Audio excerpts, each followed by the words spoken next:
Buenos días, en el siguiente video se hablará sobre los niveles de iluminación en los lugares interiores, qué factores influyen a la hora de determinar qué tipo de lámparas y luminarias colocar y demás datos importantes a tener en cuenta sobre este tema. Primero vamos a definir algunos conceptos básicos a tener en cuenta. El primero de ellos es el lumen, el cual es el flujo luminoso que emite una luminaria. Es decir, se trata de la cantidad de luz que emite una fuente, sin tener en cuenta la superficie que ilumina. Y cuanto más alto es el valor del lumen, más luz produce la fuente. Por otro lugar tenemos al lux, que es un concepto estrechamente relacionado con el lumen. Y es que mientras los lúmenes miden la cantidad de luz que emite una fuente, los lux determinan esta misma cantidad de luz, pero proyectada sobre una superficie. Por lo tanto, un lux equivaldría a un lumen por metro cuadrado. Es decir, una luminaria de 1000 lúmenes que proyecta su flujo luminoso sobre un espacio de 1 metro cuadrado estaría iluminando este lugar con 1000 lux. Mientras que si se tratase de un espacio de 10 metros cuadrados, estaría iluminando con 100 lux. Aquí en la gráfica, en la primera gráfica que podemos observar, vemos como una luminaria emite los 1000 lúmenes hacia una zona de 1 metro cuadrado y se proyectan 1000 lux, mientras que si se proyecta esa misma cantidad de lúmenes en 10 metros cuadrados, solamente llegarían 100 lux.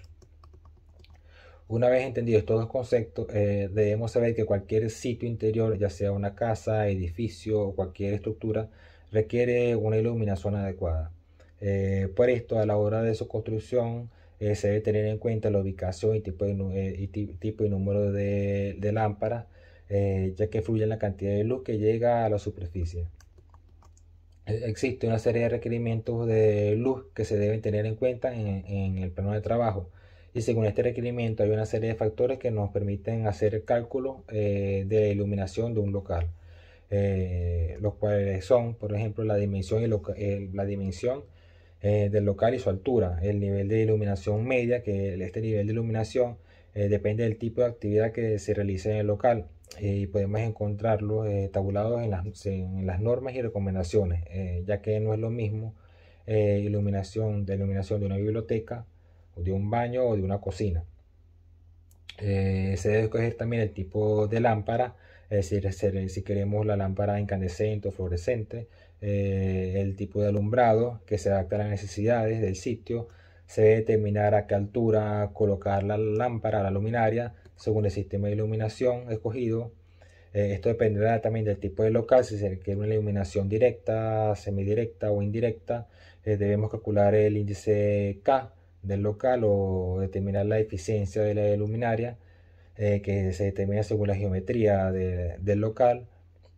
También el coeficiente de reflexión de techos, paredes y suelos, ya que una superficie blanca o de color clara refleja la luz eficientemente en comparación a una superficie oscura o negra, la cual absorbe la luz.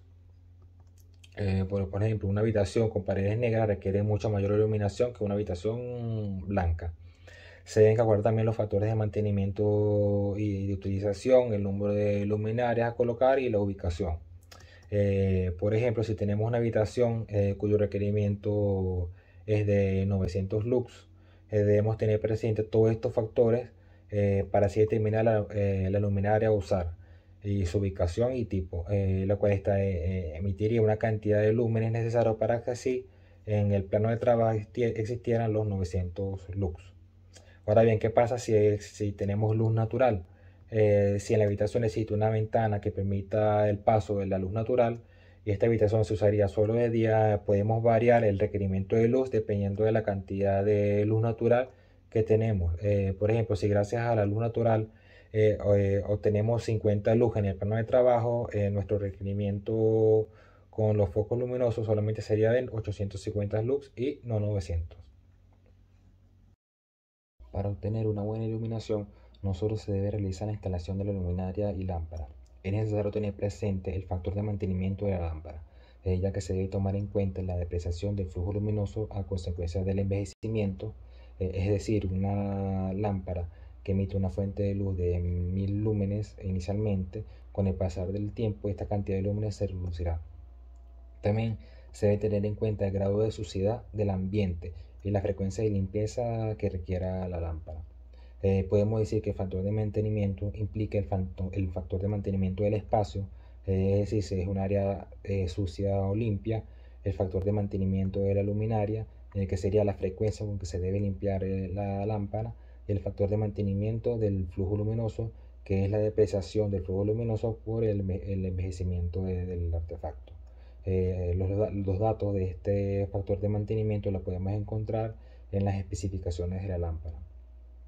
Y es muy importante tener en cuenta estos datos, ya que nos permite este valor para nos permite mantener el nivel de luz requerido en el área que nos encontramos. Otro factor importante en la iluminación interior es, como se mencionó en la primera parte del video, el coeficiente de reflexión de pisos, paredes y suelos, ya que de la totalidad del flujo luminoso que incide sobre la superficie del área, una parte se refleja mientras que otra parte es absorbida y anulada, dependiendo de las proporciones de una y otra, del color de la pared y el material. Por ejemplo, en un local pintado de blanco, el flujo total que incide sobre la pared se ve reflejado en un 70%, mientras que el 30% es absorbido. Por el contrario, si está pintado de un color oscuro, solamente el 10% de la luz incidente es reflejada, mientras que el 90% es absorbida. Por esta razón, a la hora de realizar el cálculo de lámparas de un local, este coeficiente es importante, ya que influye en el factor de utilización de flujo luminoso, siendo elementos claves para determinar o para calcular el número de lámparas y su ubicación.